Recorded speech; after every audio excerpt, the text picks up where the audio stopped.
Hay una idea en uno de los textos que nos han facilitado que me ha parecido casi poética. La idea de que algunas relaciones que por fuera parecen, no sé, un remanso de paz. Aparentemente perfectas. Exacto, pero que en realidad esconden el silencio de uno de sus miembros. Y no es un silencio por falta de palabras, sino, bueno, uno que se aprende para no perder. Hoy vamos a meternos de lleno justo en eso, en la sumisión dentro de la pareja. Pero, a ver, intentando entenderla, no juzgarla. Y para eso el material que tenemos es perfecto, la verdad. Se aleja por completo del cliché moralista. Lo que tenemos aquí es un análisis de lo que la ciencia, psicología, neurobiología, medicina ha descubierto en la última década, entre 2015 y 2025 más o menos.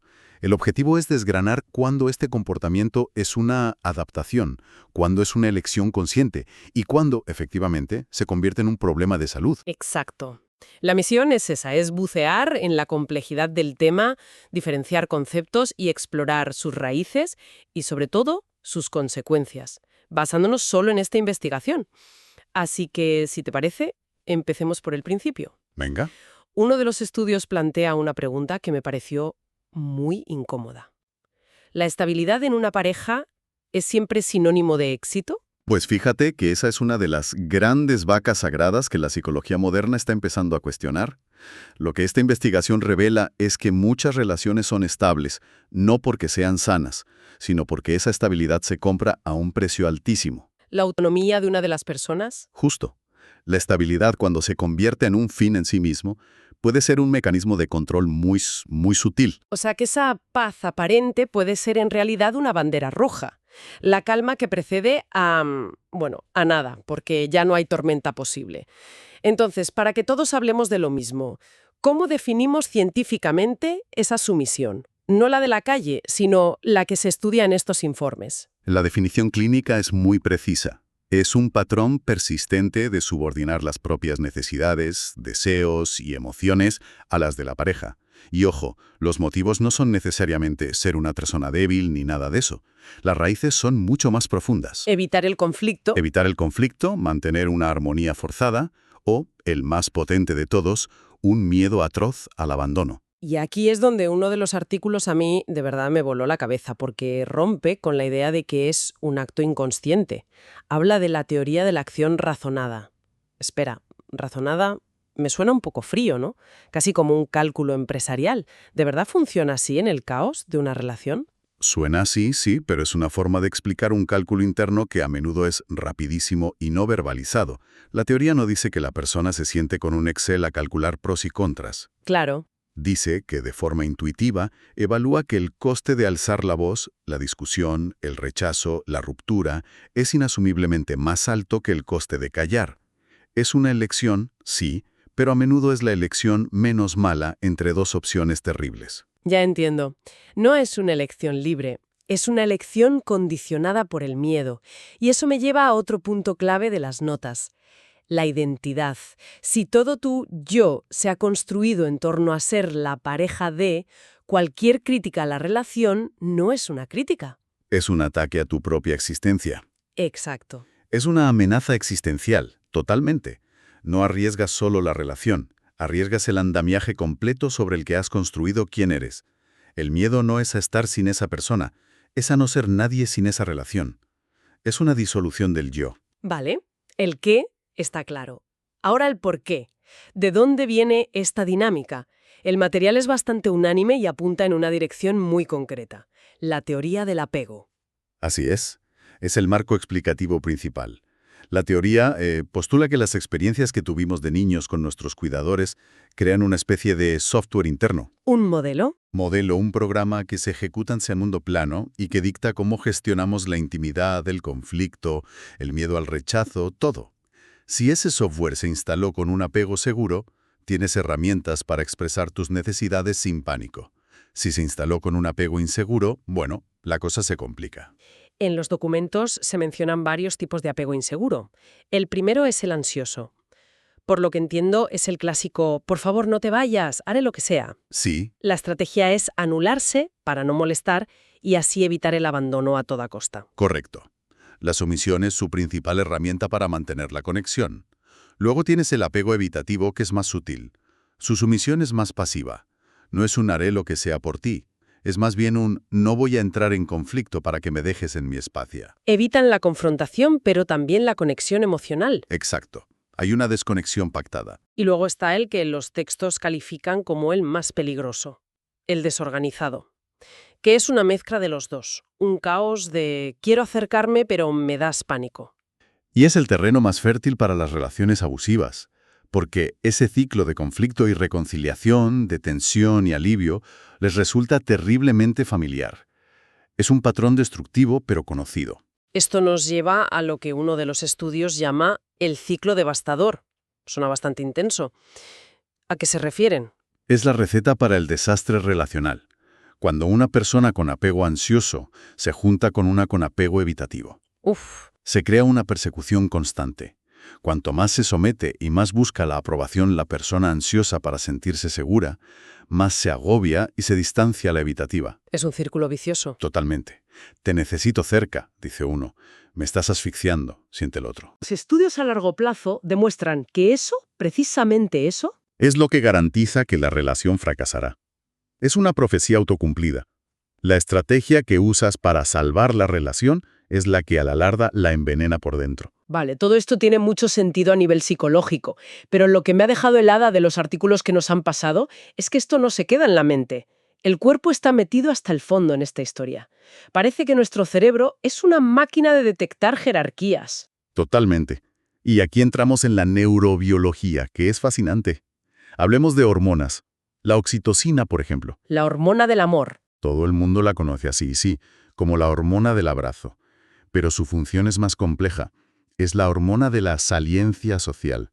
Nos hace hipersensibles a las pistas sociales de nuestro entorno. O sea que no es solo amor y paz. Para nada.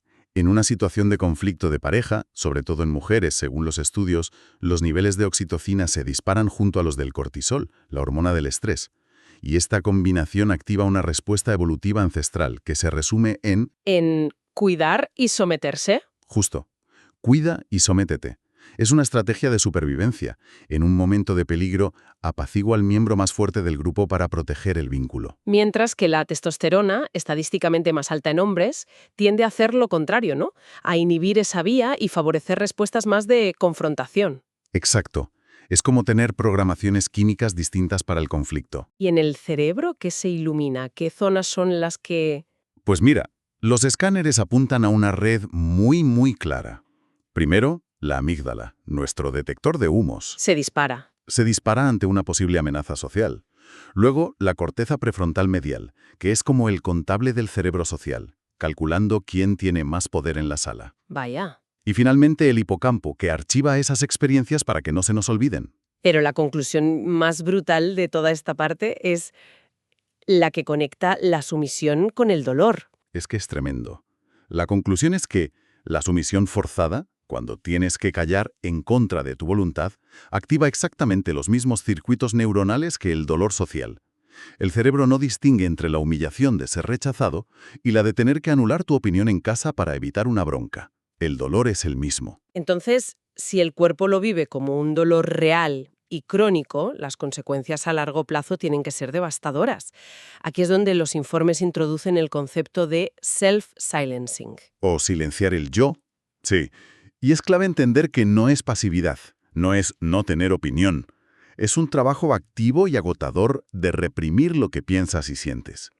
Los investigadores lo dividen en 4 comportamientos. Primero, medir tu propio valor casi exclusivamente a través de lo que tu pareja piensa de ti. Uf. Segundo, la creencia de que amar es sinónimo de sacrificar tus necesidades. Tercero, el más evidente, callar para evitar el conflicto. Y cuarto, el más corrosivo, vivir con esa disonancia constante entre la sonrisa que muestras y el resentimiento que sientes por dentro. Y de repente todo este discurso aterriza con un acto que sinceramente es el más alarmante de todo el material. El del estudio de Framingham. Sí, Es uno de esos datos que, cuando los lees por primera vez en un paper, tienes que parar y volver a leerlo.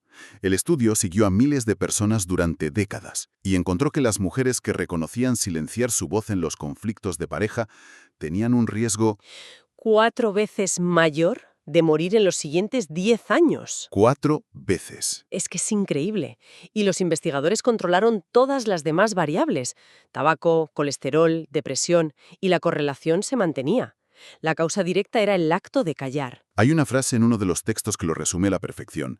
El cuerpo escucha lo que la boca no dice. Y lo paga. Ese silencio crónico se asocia a un mayor riesgo de aterosclerosis, inflamación, acortamiento de los telómeros. Como si tu ADN envejeciera más rápido. Justo. Y a nivel psicológico puede llevar a la indefensión aprendida. Esa sensación de haga lo que haga, nada va a cambiar, que es la antesala de la depresión. Llegados a este punto, es crucial hacer una distinción que en los documentos se subraya muchísimo, porque si no, podríamos estar mezclando cosas que no tienen nada que ver.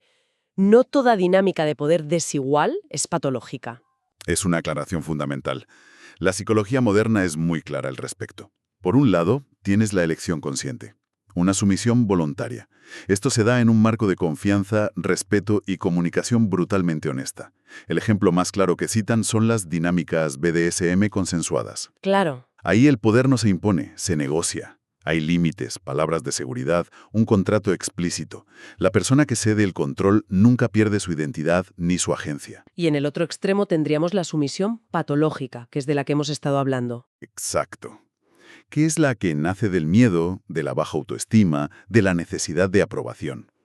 En esta, la persona no cede el control de forma temporal y pactada, sino que renuncia a sus propias necesidades de forma permanente. Entonces, la línea roja, la pregunta clave que proponen en el material para diferenciar una de otra es: ¿hay miedo? Esa es la pregunta del millón. ¿Un miedo real a las consecuencias si no obedeces? Esa es. Y nos lleva directamente al terreno del control coercitivo, que ya no es una dinámica disfuncional, es directamente violencia de pareja. Ahí el miedo es el sistema operativo de la relación. Es un miedo constante, no es erótico ni es temporal.